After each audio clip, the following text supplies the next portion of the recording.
Hello everyone and welcome back to another video, and now we are continuing our list of the top 100 NASCAR Cup Series races of all time. Let's get into it. At number 54 we got the 1989 Daytona 500. It was the 31st running of the Great American Race, and Ken Schrader was on the pole for the second year in a row. Ken Schrader led the most laps with 114 and jumped out to an early lead. On lap 3, Neil Bonnet's engine blew and his car caught on fire, but for some reason NASCAR threw the caution only a lap later instead of when it happened. Bonnet would finish last.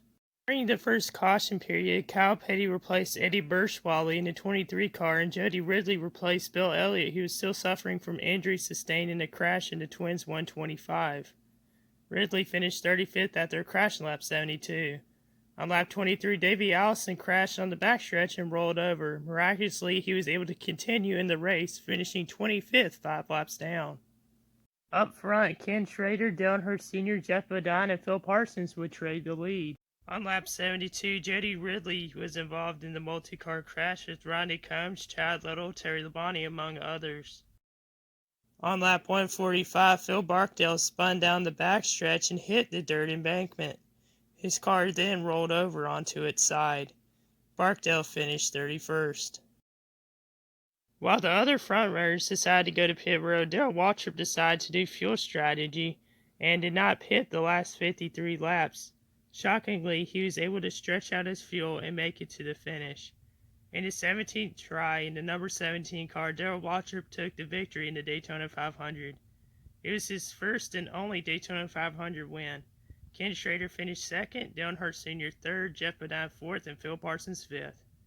And in victory lane, Darrell Waltrip did the memorable Icky Shuffle. Yeehaw! At number 53, we got the 2011 Wonderful Pistachios 400 at Richmond. It was race 26 of 36 on the season. David Rudiman won the pole but was quickly passed by Jamie McMurray. On lap 9, a multi-car crash brought out the second caution of the race. Clint Bowyer, who was on the verge of making the chase, finished 22nd, ending his chase hopes, while Dale Earnhardt Jr. also got damaged. Jr., who was on the verge of missing the chase because of the accident, came back to his 16th place finish and was enough to sneak his way into the chase.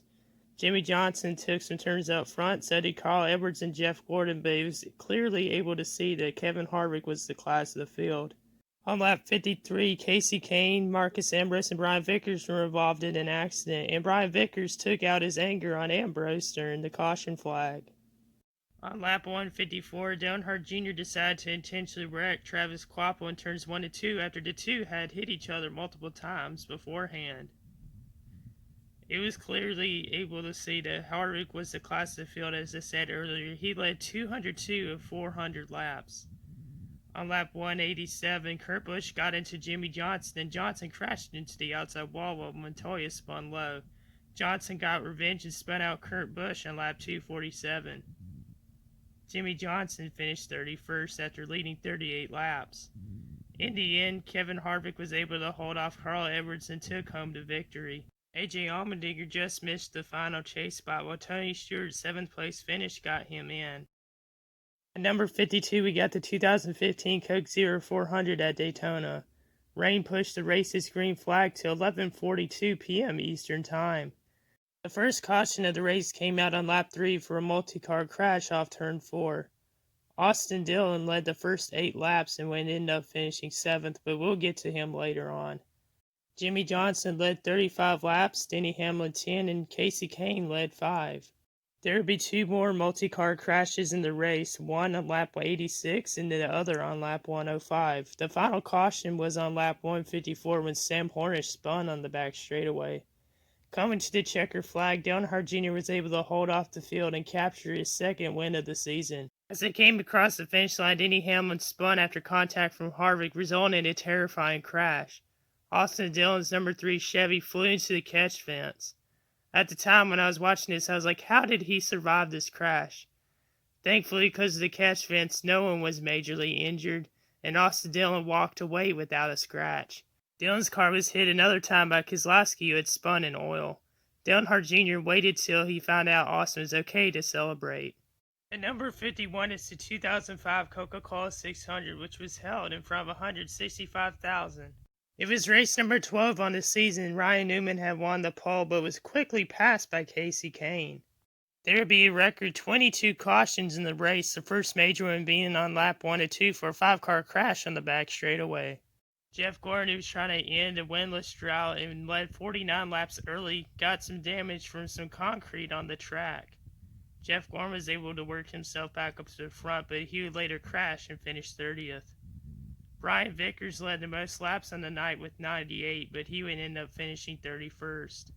As the laps wound down, Jimmy Johnson in his 48 Lowe's Chevy for Hendrick Motorsports worked his way up through the field and was drawing into contention late. On lap 247, Dale Earnhardt Jr. got into his teammate Michael Waltrip on the front stretch, resulting in a hard crash that also involved Matt Kenseth and Terry Labonte. With 20 laps to go, a big crash brought out the 21st caution of the race. On lap 392, the final caution came out when Joe Nemechek and Scott Wimmer crashed. Nemechek had led 26 laps. On the final restart, Bobby Labonte got ahead, but Jimmy Johnson quickly tracked him down. Off turn 4, Jimmy Johnson was able to pass Bobby Labonte on the outside and beat him to the line with 0.027 seconds. Carl Edwards finished 3rd, Jerry Mayfield 4th, and Ryan Newman 5th. It was Jimmy Johnson's 3rd consecutive CocaCola 600 win. At number 50 is the 2002 Sharpie 500 at Bristol Motor Speedway. Dale Earnhardt Jr. would lead the first 130 laps, while there would be a total of 10 lead changes on the night. The race would have a lot of tempers and crashes. Here's a quick rundown.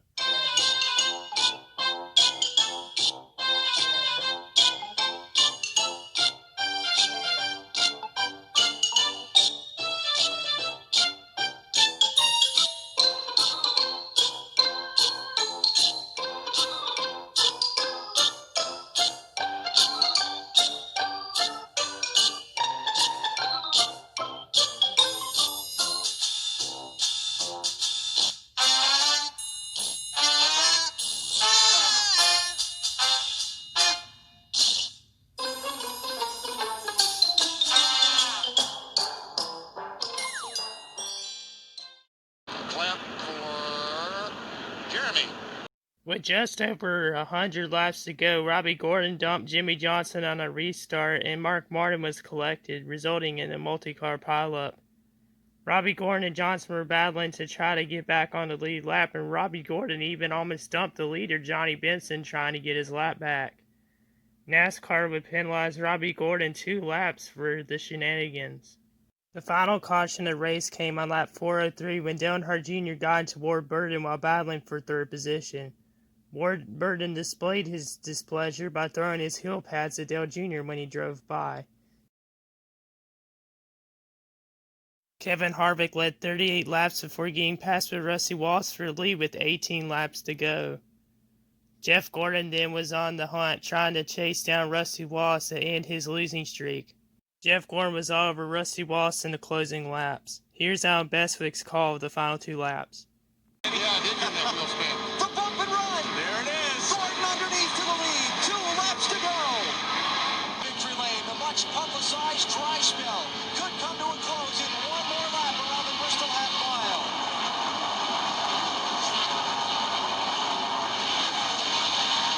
He dominated the opening part of the race, got caught back in traffic after a late pit stop, but the bump and run is going to get Jeff Gordon the checkered flag at the end of the winless streak. Gordon wins the Sharpie 500 at Bristol. Jeff Gordon rose to 3rd in the point standings after his first win of the season, while Mark Martin dropped to 95 points behind Sterling Marlin. Tony Stewart was 4th in the standings, Johnson dropped to 5th, and Rusty Wallace moved up to 6th. We are now halfway through my list on the top 100 best NASCAR Cup races of all time. Thank you all for watching who have so far during this series. And if you haven't yet, please hit the follow/subscribe button and hit the like button. It helps out a lot. See y'all in the next one. Peace.